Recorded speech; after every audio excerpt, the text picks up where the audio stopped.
Setiap tanggal 4 Juli, Amerika Serikat merayakan hari kemerdekaannya. Kembang api mewarnai langit, parade memenuhi jalan-jalan, dan politikus berdiri di atas panggung menyampaikan pidato tentang kebebasan, demokrasi, dan impian Amerika. Tapi, pernahkah kita bertanya, di atas apa sebenarnya negara adidaya ini dibangun? Bayangkan ini, sebuah peradaban yang telah hidup di tanah mereka selama lebih dari 10.000 tahun. Mereka memiliki kota, sistem pertanian canggih, pemerintahan sendiri, dan budaya yang kaya. Datanglah orang asing dari seberang lautan, dan dalam waktu 400 tahun, 95% dari mereka lenyap dari muka bumi. Bukan karena bencana alam, bukan karena wabah yang tidak bisa dihindari, tapi karena kebijakan sistematis yang dirancang oleh pemerintah. Selamat datang di video ini. Kita akan membongkar dosa paling kelam dalam sejarah Amerika Serikat yang jarang diceritakan di buku-buku pelajaran. Sebuah genosida yang berlangsung selama berabad-abad, sebuah bangsa yang dibangun di atas tulang belulang. Dan ini bukan propaganda. Ini adalah fakta sejarah yang diakui oleh para sejarawan dunia, termasuk sejarawan Amerika sendiri. Mari kita mulai perjalanan ini. Untuk memahami skala tragedi ini, kita harus kembali ke masa sebelum Christopher Columbus menginjakan kakinya di benua ini. Tahun 1492, ketika kapal-kapal Spanyol pertama kali di Karibia, benua Amerika Utara dihuni oleh sekitar 10 hingga 12 juta jiwa penduduk asli. Mereka bukanlah orang biadab seperti yang digambarkan oleh para penjajah. Di timur laut, terdapat Konfederasi Iroquois, sebuah sistem pemerintahan demokratis yang begitu maju, hingga para pemikir Eropa seperti Benjamin Franklin mengaguminya. Sistem federal mereka bahkan dikabarkan menjadi inspirasi bagi para pendiri Amerika dalam merancang konstitusi. Di selatan, suku Cherokee, Creek, dan Choctaw mengembangkan sistem pertanian canggih dengan jagung, kacang, dan labu yang mampu mendukung populasi besar. Di Great Plains, suku Sioux dan Cheyenne hidup selaras dengan alam, berburu bison yang jumlahnya mencapai 30 juta ekor. Mereka memiliki bahasa yang beragam, lebih dari 300 bahasa, sistem hukum, spiritualitas yang dalam, dan jaringan perdagangan yang membentang ribuan kilometer. Ini bukanlah dunia baru yang kosong. Ini adalah dunia tua yang sudah berusia ribuan tahun, dan semua ini akan dihancurkan dalam waktu singkat.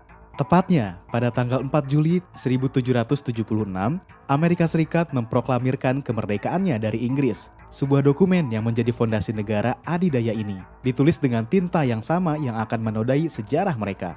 Deklarasi Kemerdekaan Amerika dalam salah satu pasalnya menyebutkan penduduk asli Amerika sebagai Indian Savage yang kejam. Indian biadab. Itulah kata-kata resmi yang digunakan oleh para pendiri bangsa Amerika yang menggambarkan manusia yang telah hidup di tanah itu selama ribuan tahun. Ini bukan sekedar kebetulan atau pilihan kata yang tidak disengaja. Ini adalah dehumanisasi sistematis. Dan dalam sejarah, dehumanisasi selalu menjadi langkah pertama menuju genosida. Sejak saat itu, pemerintah Amerika memandang penduduk asli sebagai penghalang yang harus disingkirkan. Seperti yang ditulis oleh sejarawan Yale, Ned Blackhawk, bangsa asli Amerika telah lama memiliki keyakinan bahwa orang kulit putih menginginkan tanah mereka dan bersedia membunuh pria, wanita, dan anak-anak dalam jumlah besar untuk mendapatkannya. Keyakinan itu terbukti benar.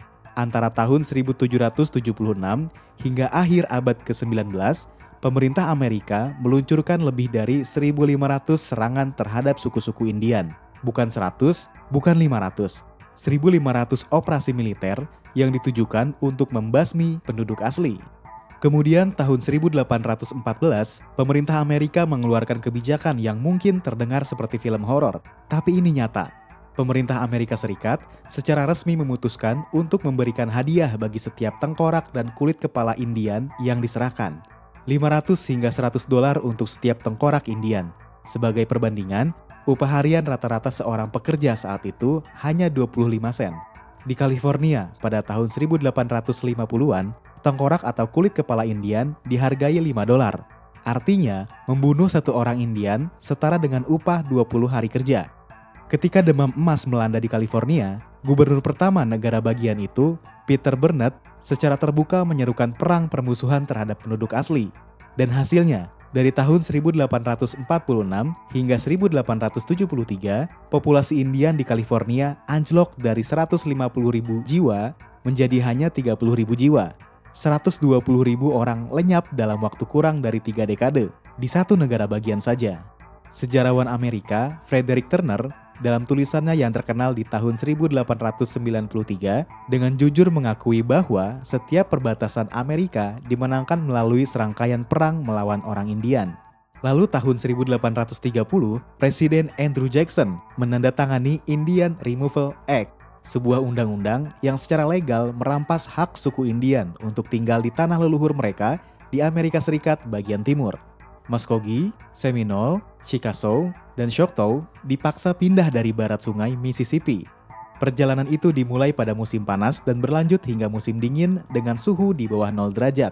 Mereka berjalan 16 mil setiap hari, tanpa makanan yang cukup, tanpa pakaian hangat, dan tanpa perlindungan dari penyakit. Ribuan orang meninggal di sepanjang jalan, disebabkan karena kelaparan, kedinginan, kelelahan, penyakit, dan juga wabah. Suku Cherokee kehilangan 4.000 dari 15.000 orang yang dipaksa berjalan. Mereka menyebut perjalanan ini sebagai Nunahi Duna Dlo Hilui, jejak di mana mereka menangis. Kita mengenalnya sebagai Trail of Tears atau jalur air mata. Seorang prajurit Amerika yang ikut mengawal perjalanan ini kemudian bergabung dalam Perang Saudara Amerika. Dia membuat perbandingan yang mengerikan. Perang saudara dengan ribuan orang tewas di medan perang, tubuh hancur oleh peluru, tidak bisa dibandingkan dengan kekejaman pemindahan suku Cherokee. Seorang prajurit yang sudah melihat kengerian perang mengatakan bahwa pemindahan paksa ini lebih kejam dari medan tempur. Suku-suku yang menolak pindah, seperti suku Seminole di Florida, menjadi target penindasan militer dan pembantaian. Mereka yang bertahan dihancurkan, mereka yang pergi mati dalam kelaparan.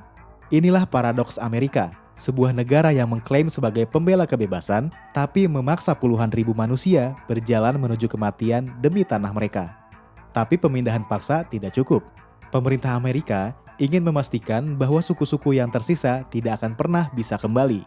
Bison adalah sumber kehidupan suku-suku Great Plains, dagingnya untuk makanan, kulitnya untuk pakaian dan tempat tinggal, tulangnya untuk alat. Antara tahun 1830 hingga 1880, pemerintah Amerika secara sadar dan sistematis mendorong pemusnahan massal bison. Jenderal Philip Sheridan, pahlawan Perang Saudara Amerika, dengan terus terang mengatakan, para pemburu bison telah melakukan lebih banyak untuk menyelesaikan masalah Indian dalam beberapa tahun daripada seluruh pasukan reguler dalam 30 tahun. Hasilnya, dari 30 juta ekor bison pada awal abad ke-19, pada tahun 1890 tersisa hanya beberapa ratus ekor, hampir punah. Suku-suku Great Plains kehilangan sumber makanan utama mereka. Tanpa bison, mereka tidak punya pilihan selain kelaparan atau menyerah ke reservasi. Ini adalah perang ekologis, perang total, dan itu berhasil. Setelah mereka dikalahkan dan dipinggirkan ke reservasi, babak baru genosida dimulai. Kali ini, targetnya bukan tubuh mereka, tapi jiwa mereka. Pada tahun 1819, Amerika menandai program Civilization Fund yang kemudian berkembang menjadi sistem sekolah berasrama Indian. Lebih dari 500 sekolah didirikan antara tahun 1819 hingga 1969. Sekolah yang paling terkenal adalah Carlisle Indian Industrial School di Pennsylvania. Motonya, Kill the Indian, Save the Man. Bunuh Indiannya, selamatkan manusianya. Anak-anak Indian dipisahkan paksa dari orang tua mereka. Rambut panjang mereka, simbol identitas budaya, dipotong paksa. Mereka dilarang berbicara dalam bahasa ibu mereka, dilarang mempraktikkan agama dan ritual leluhur. Nama mereka diganti dengan nama barat. Dan yang lebih mengerikan, investigasi Washington Post mengungkapkan bahwa sekolah-sekolah ini menjadi tempat penyiksaan dan pelecehan seksual yang dilakukan oleh staf sekolah. Seorang mantan pastor Katolik bahkan mengakui bahwa sekolah-sekolah ini adalah negeri ajaib bagi para penjahat. Ratusan kuburan tak bertanda ditemukan di bekas-bekas sekolah berasrama di Amerika Utara.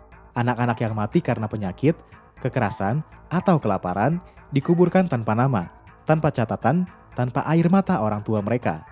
Jika kita berpikir genosida ini berakhir di abad ke-19, kita salah. Praktik ini berlanjut hingga abad ke-20 dengan cara yang lebih bersih dan medis. Pada tahun 1930-an, Biro Urusan Indian Amerika meluncurkan program Indian Health Service. Atas nama kesehatan, mereka mulai mensterilkan wanita-wanita Indian. Statistik menunjukkan bahwa pada awal tahun 1970-an, lebih dari 42% wanita Indian usia subur telah disterilkan. Banyak dari mereka tidak tahu bahwa mereka disterilkan. Prosedur dilakukan tanpa persetujuan dan tanpa penjelasan. Pada tahun 1976, diperkirakan 70.000 wanita Indian telah disterilkan secara paksa. Akibatnya, banyak suku kecil hampir punah karena tidak ada lagi kelahiran. PBB mendefinisikan genosida sebagai tindakan yang dilakukan dengan maksud untuk menghancurkan secara keseluruhan atau sebagian suatu kelompok nasional, etnis, ras, atau agama. Pembantaian fisik, penindasan paksa, penghancuran sumber makanan, penghapusan budaya, sterilisasi paksa, semua elemen ini ada dalam sejarah Amerika terhadap penduduk aslinya. Majalah Foreign Policy, media Amerika sendiri, berkomentar bahwa kejahatan terhadap penduduk asli Amerika sepenuhnya konsisten dengan definisi genosida di bawah hukum internasional. Hari ini, penduduk asli Amerika berjumlah sekitar 2,9% dari total populasi Amerika Serikat. Mereka hidup di reservasi yang terpencil, dengan tingkat kemiskinan, pengangguran, bunuh diri, dan penyakit yang jauh di atas rata-rata nasional. Tapi di tengah semua ini, ada kebangkitan. Generasi muda penduduk asli mulai mempelajari kembali bahasa leluhur mereka. Festival budaya diadakan, hak-hak berburu dan memancing diperjuangkan, identitas yang hampir punah mulai bersemi kembali. Jadi, ketika kita melihat kembang api 4 Juli berikutnya atau mendengar pidato tentang American Dream, ingatlah bahwa mimpi itu dibangun di atas puing-puing mimpi lain.